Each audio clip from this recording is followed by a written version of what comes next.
Gather round, young ones, and still your restless feet. The night grows deep, and the fire burns low, perfect for a tale that needs shadows to dance as it's told. Those giggles I hear, quiet them now, for this is no ordinary story of knights and dragons that your mothers whisper at bedtime. This is the tale of Empress Diedre and her Grand Marshal Validus, and of a love so fierce it turned the tide of war. Aye, some of you may have heard their names whispered in the halls of the imperial keep, seen their statues standing tall in the central square. But do you know of the day when their love shook the very foundations of our empire? When their rage became legend? See those strange lights that dance in the heavens? The ones your parents call the Marshal's tears? They appeared first on that blood-soaked day, when the barriers between worlds tore open and the Rakir emerged. When those ancient horrors poured from the sky like black rain, their midnight bodies darker than the void itself, and hope seemed as distant as the stars themselves. But hope, my young friends, often wears the strangest armour. In all the chronicles kept in the great libraries of the Empire, there has never been a battle quite like this one. Never has there been a fury like Validus's, never a cry like the Empress's, never a love that could turn the very tide of war itself.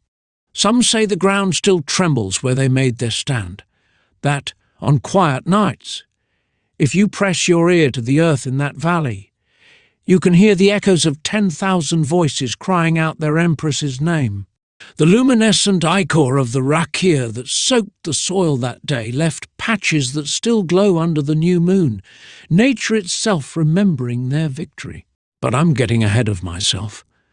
Let me tell you how it began, on that crimson morning when the sky split open and our world changed forever, when an empress with hair of spun gold and her marshal in midnight armour showed us all what it truly means to love, to fight, and to triumph. It began like this. The acrid smoke of battle churned across the valley as dropships pierced the crimson sky, their crystalline hulls fracturing the dawn light into blood-red shards. From their depths emerged the Rakir, ancient terrors born in the space between stars. Their bodies were darker than the deepest void, absorbing light like pools of infinite darkness. Their segmented forms moved with terrible grace, each motion accompanied by the sound of grinding crystal.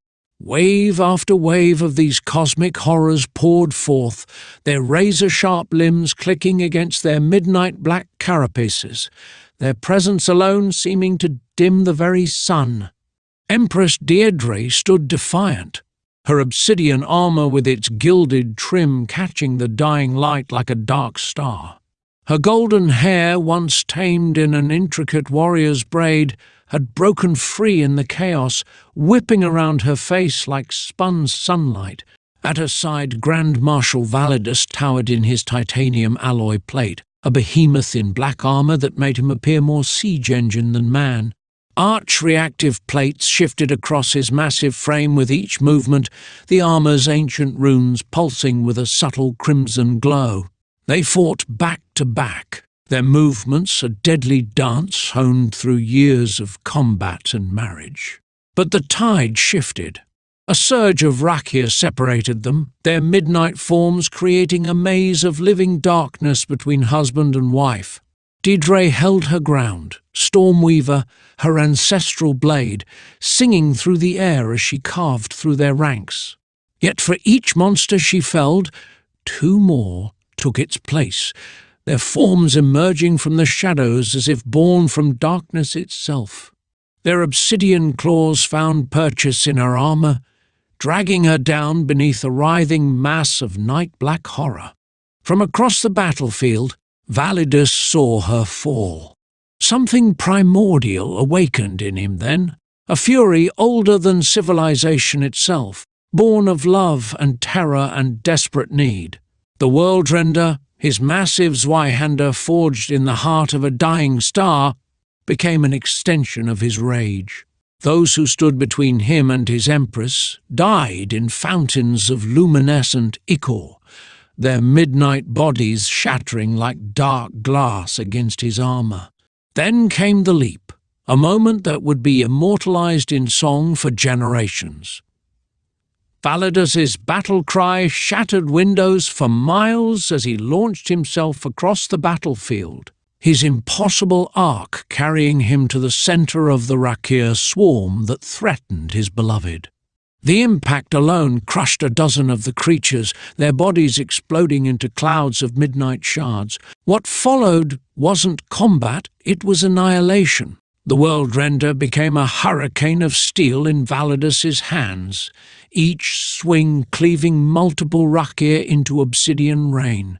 His eyes blazed with an inner fire that turned hardened veterans pale. The berserker rage transformed him into something more than human, something that made even these ancient horrors hesitate, their dark forms seeming to shrink from his fury.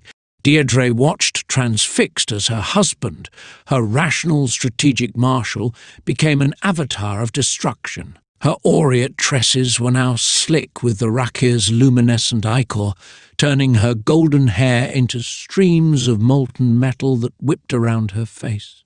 The sight of Validus's savagery awakened something within her own warrior's heart. She rose, and from her throat came a battle cry to match his own, a sound of primal fury that carried across the battlefield like thunder. The army's response was immediate and deafening. 10,000 throats took up the cry, a cascading wave of sound that shook the very ground beneath their feet. Stones trembled, weapons vibrated, and even the Rakir faltered, their midnight bodies resonating with the frequency of human rage that threatened to split the sky itself. Together they became twin maelstroms of death. The Empress's blade wove patterns of silver light, while the Marshal's sword carved arcs of darkness. Their synchronized brutality inspired their troops, igniting a chain reaction of courage and controlled savagery throughout the ranks. The army seized this moment, this display of their leader's ferocity, and surged forward with renewed purpose. The tide turned. The Rakir horde, for the first time since they emerged from the void between stars, began to retreat. When the last echo of battle faded, Empress Diedre and Grand Marshal Validus stood atop a mountain of shattered obsidian corpses, their black armour slick with otherworldly light. Her once golden hair now glowed with an otherworldly iridescence from the Rakir ichor, creating a crown of living light around her fierce visage. Validus's massive form loomed beside her, his armour's runes still pulsing with the echoes of his rage. Their chests heaved in unison as the battle fury slowly ebbed.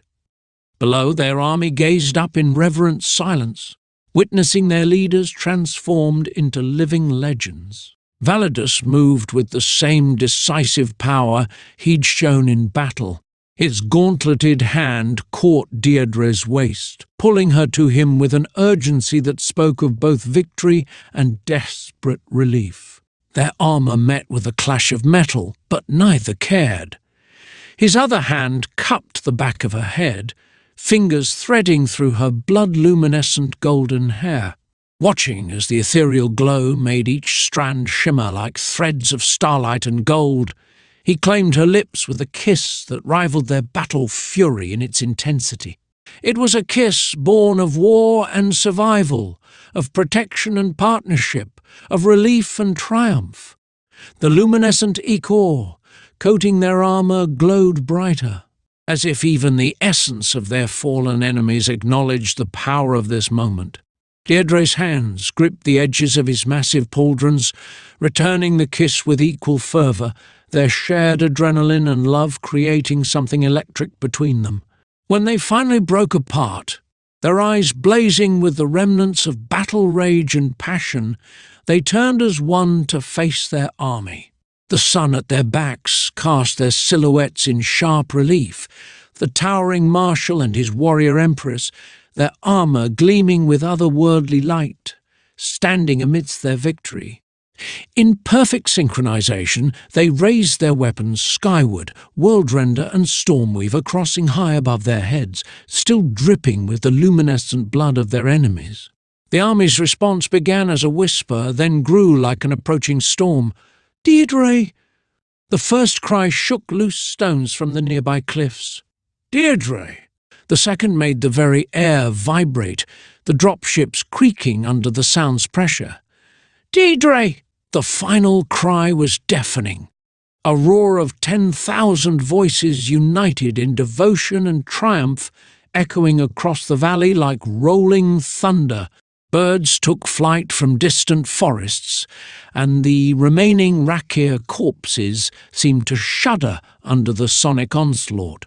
The sound carried for leagues, telling all who heard it that this day would live forever in legend, the day the Empress and her Marshal turned the tide through the sheer force of their combined fury and love. The echo of their victory cry lingered in the air like the afterglow of lightning, marking the beginning of a tale that would be told and retold for generations to come.